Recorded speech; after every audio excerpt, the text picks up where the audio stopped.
तो नमस्कार साथियों, आज हम सब कक्षा 12 के प्रश्न पत्र इंग्लिश हाफ ईयरली एग्जामिनेशन 2024-25 के प्रश्न पत्र को देखने वाले हैं। ठीक है दोस्तों, तो चलिए चलते हैं प्रश्न के ऊपर। इसमें आपको 3 घंटे 15 मिनट दिए गए होते हैं। टोटल नंबर 100 नंबर का होता है। ठीक है, शुरू के 15 मिनट आपको प्रश्न पत्र को पढ़ने के लिए दिए गए होते हैं। आते हैं अपने सेक्शन ए रीडिंग पर, जिसमें आपको साफ साफ लिखा हुआ है कि read the following passage carefully and answer the questions that follow. मतलब कि नीचे दिए गए पैसेज जो दिया गया है उसको आपको सावधानीपूर्वक पढ़ना है और नीचे पूछे गए प्रश्नों के इस पैसेज में देख कर उत्तर देना है। ठीक है, तो पैसेज आप पढ़िएगा। इसके नीचे आपको 5 प्रश्न दिए गए हुए हैं। इन 5 प्रश्नों को पढ़िएगा और फिर उसके बाद उसका उत्तर दीजिएगा। आते हैं अपने सेक्शन बी पर, राइटिंग पर, जिसमें आपको आर्टिकल लिखना होता है। ठीक है, और लेटर लिखना होता है। दूसरा प्रश्न है राइट एन आर्टिकल इससे on any one of the following topics in about 100 and 150 words. ठीक है, जिसमें से पहला वाला दिया हुआ है लिखने के लिए चाइल्ड लेबर, बी वाला है my favourite book, see your ambition in life. आप किसी एक पर आर्टिकल लिख सकते हैं। तीसरा में क्वेश्चन में आपको लिखना है write a letter to the editor of newspaper about the polluted water supply in your area. ठीक है, या write a letter to the district magistrate about the nuisance caused by the loud speakers at late night. ठीक है दोस्तों, अब आते हैं अपने सेक्शन सी ग्रामर पोर्शन पर, जिसमें क्वेश्चन 4 क्या है, choose the correct option to answer the following questions. इसमें आपको प्रश्न दिया है और इसमें से आपको जो करेक्ट ऑप्शन है उसको चूज करना है। ठीक है, तो पहला प्रश्न क्या है, the driver stood at the extremest edge of the rock, which word in the sentence is an error. ठीक है, इसमें से कौन सा वर्ड गलत है आपको बताना है। ठीक है, तो आप इस पर जो टिक मारा हुआ है, जिसका पेपर है वो टिक मारा हुआ है बच्चे, आप इस पर टिक मारे हुए ऑप्शनों पर विश्वास मत कीजिएगा। आप अपने से देखिएगा, हल कीजिएगा और उसके बाद मुस्कुराइएगा। दूसरा प्रश्न है the phrase pick holes in means. ऐसे ही सी डी ई सारे प्रश्न हैं, बहुविकल्पी आपको देखना है और उसके उत्तर देना है।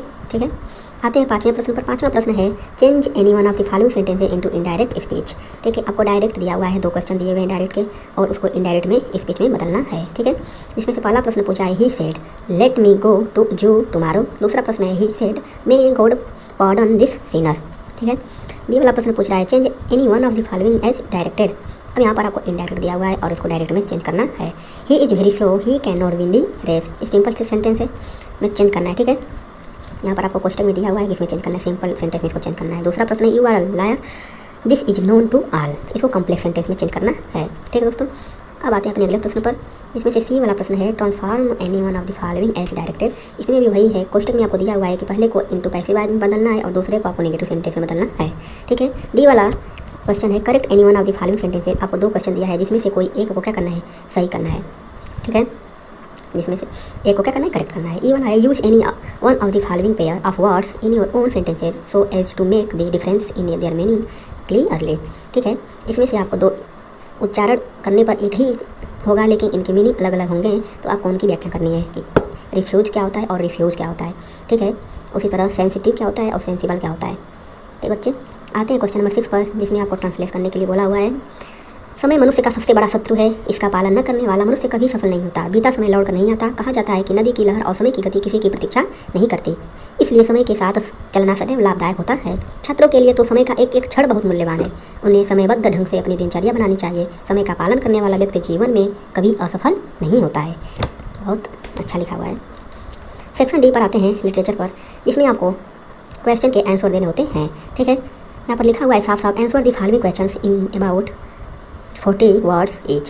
प्रत्येक प्रश्न के आपको 40 वर्ड में उत्तर देना है। ठीक है दोस्तों, इसमें से पहला प्रश्न है why did Gandhi ji chide the lawyer.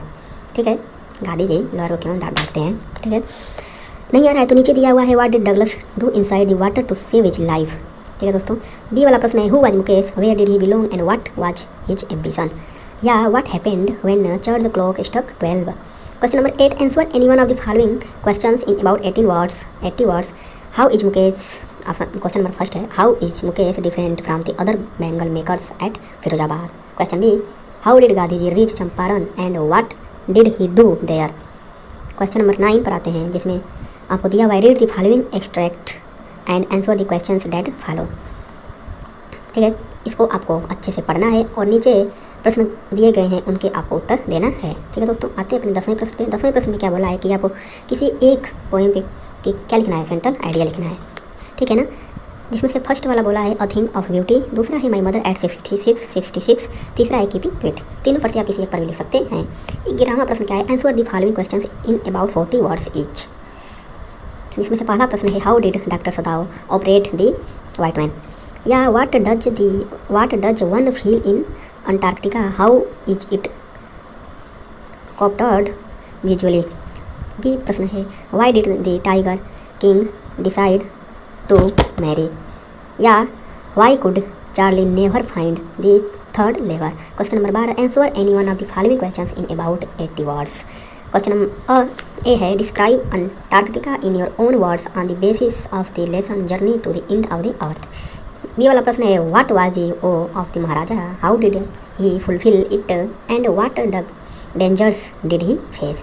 तो दोस्तों प्रश्न हमारे यहीं पर समाप्त होते हैं। आशा करते हैं आपको वीडियो पसंद आया होगा। तो दोस्तों अब इसके बाद आपको जो भी पेपर चाहिए उस पेपर का नाम कमेंट बॉक्स में ज़रूर लिखिएगा। फिर मिलते हैं आपसे अगले प्रश्न पत्र के साथ, तब तक के लिए धन्यवाद।